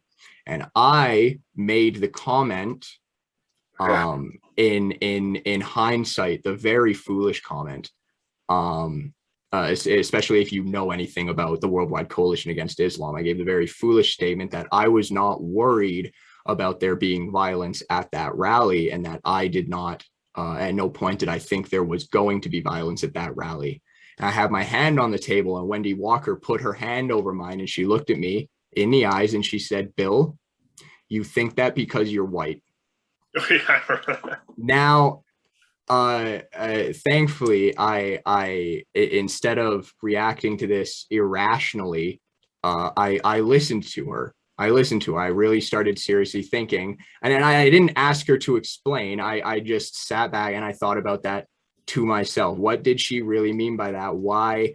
What is the connection between my whiteness and not expecting violence? And I realized how my whiteness was leading me to not expect violence from these people who were openly calling for violence. It was a major blind spot on my side, but it's moments like that kind of education that has brought me to where I am today. And then in one other situation, this was a lot more recently, actually. This was just last year, I think. And this is, a testament to how this sort of education is always ongoing. I was volunteering with an organization that will right now remain nameless. just because of what this story is and what is said. And one of the organizers for that group was driving me home, and we were talking, and this man is an indigenous warrior, which I look up to very much. His name is Musquasis. And he as he's driving me home, we were discussing the relationship between capitalism and colonialism. And he turned to me and he said, every brick that has been laid on this land, every amount of concrete poured, every inch of railroad laid, and every tree cut down has been an act of economic terrorism against the indigenous peoples of Turtle Island. And I think back to that statement frequently. And in the last year and a half, it really has been that statement that has always been on the back of my mind, guiding my criticisms of the Canadian state and in my advocacy for socialism.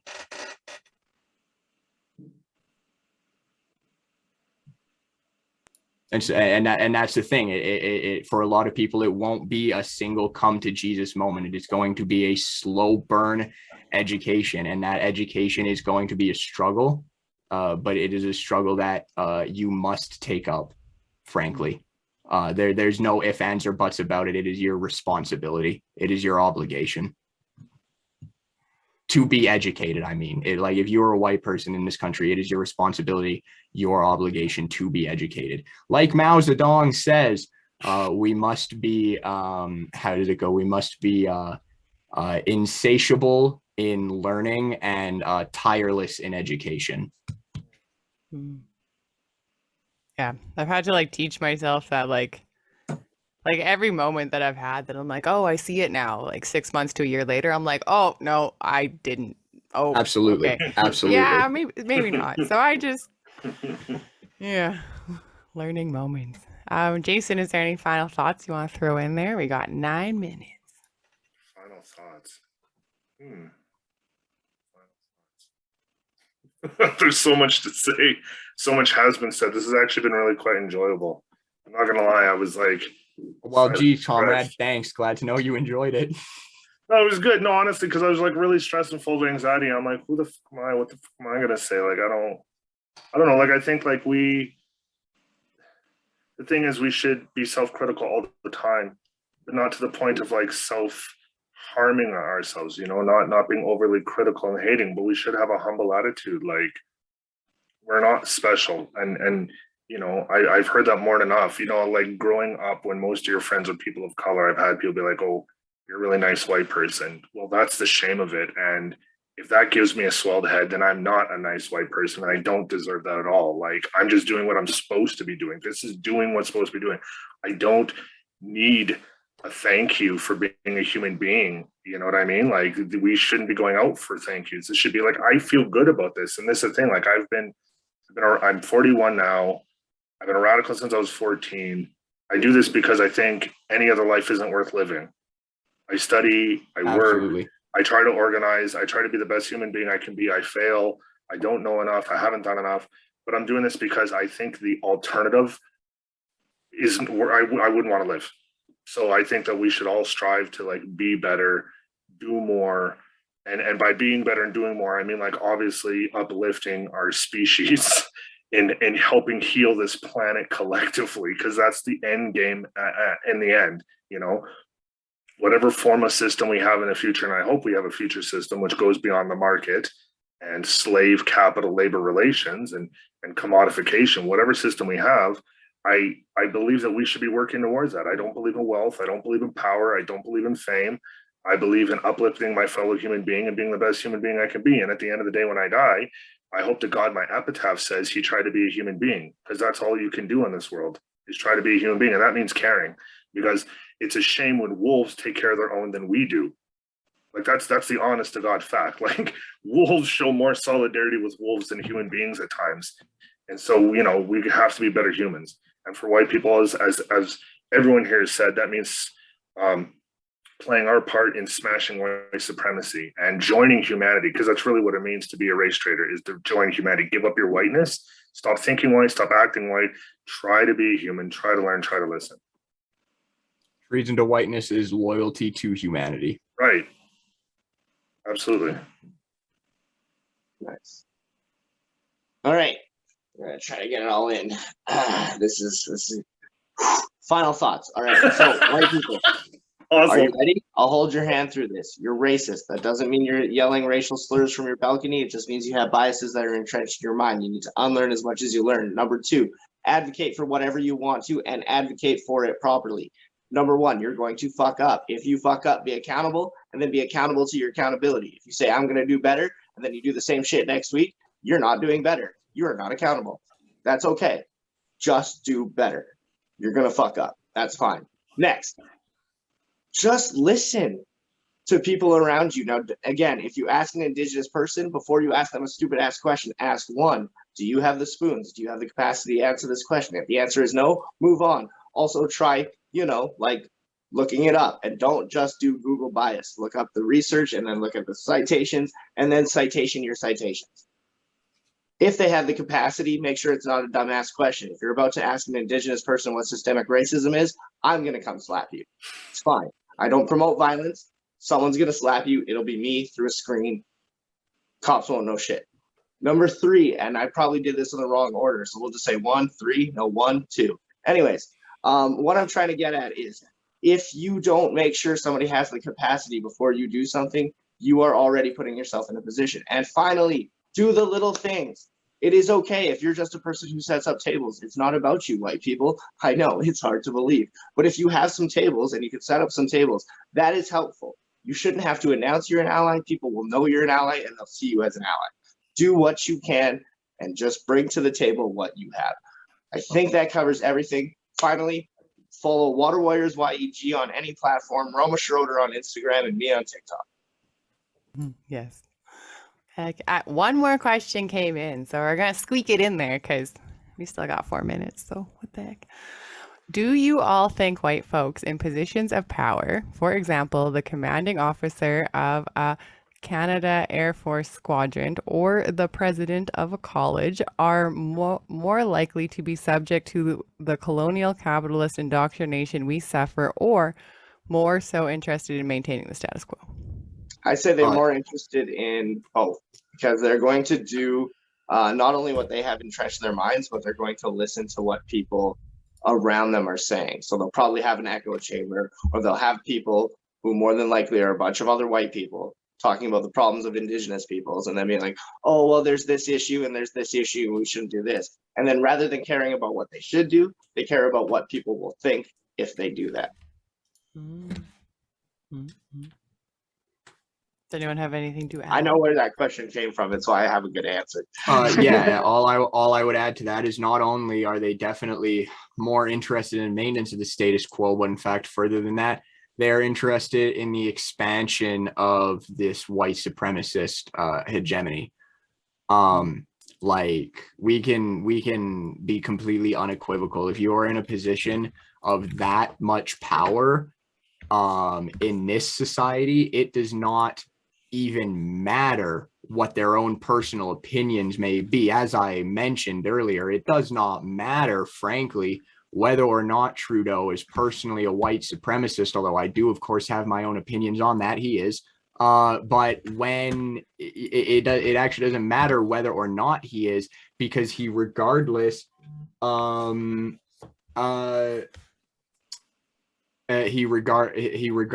functions as an agent of white supremacy and carries that out. And that's the same as anybody in a position of authority in like the Canadian military and our educational institutions. Awesome. Well, for any white person to be in a position of power means they're already committed to the system. That even if they verbally agree, even if they verbally agree that the system is wrong, that it's problematic, for them to remain in that position of power and to play some sort of role means that they're committed to reforming the system, which means they're still committed to the system. Because while it's important to fight for reforms, and I definitely believe in fighting for reforms, because I'm sorry, increasing minimum wage helps a lot of people eat more food. It helps them live a better life. So something simple as that, opening up shelters and stuff like that is important. Ultimately, reformism doesn't work and we need a revolution. Like, no great change happens just because you get piecemeal reforms, because you can get piecemeal reforms. Look, CERB was nice. CERB was a piecemeal reform, but that was done so that we didn't have thousands, millions of people losing their homes. System's still here, not much better. Mental illness is even more rife. That's a fact. So nice reform, but system still sucks. That is the perfect place to leave this. The system still sucks, and we have to educate ourselves on it. So please come to our next panel. November 28th, hiding in plain sight. I'm going to plunk it in the comment sections right now. It is 3 people, 3 Indigenous people, so you don't have to listen to any more white people. But please listen to this first. I don't know how you'd hear this at the end. My plea to hear this. But yeah, I will plunk it in the comment sections, and I hope to see you there. And please show this to all your friends and family who maybe you think might benefit from some sort of education that didn't come from our current systems. Mm. Please and thank you. Do you guys have any final words, or we're perfect? You're all awesome. I guess my only final words are that we, find ourselves at a crossroads. More than ever before, we are facing, bleak horizons, and we definitely find ourselves where, more than any point in history, we have to admit to ourselves that it's time to decide which side you're on, and that we're in a situation where the choice is frankly not even a choice between socialism or barbarism, but rather the choice between socialism or extinction. We face a horizon bleached clean white by fire, and it is time now to settle your quarrels and stand together. Boom. Thank you so much, and thank you for listening. And I don't know how to end these things. I'm always so awkward. Goodbye. Goodbye.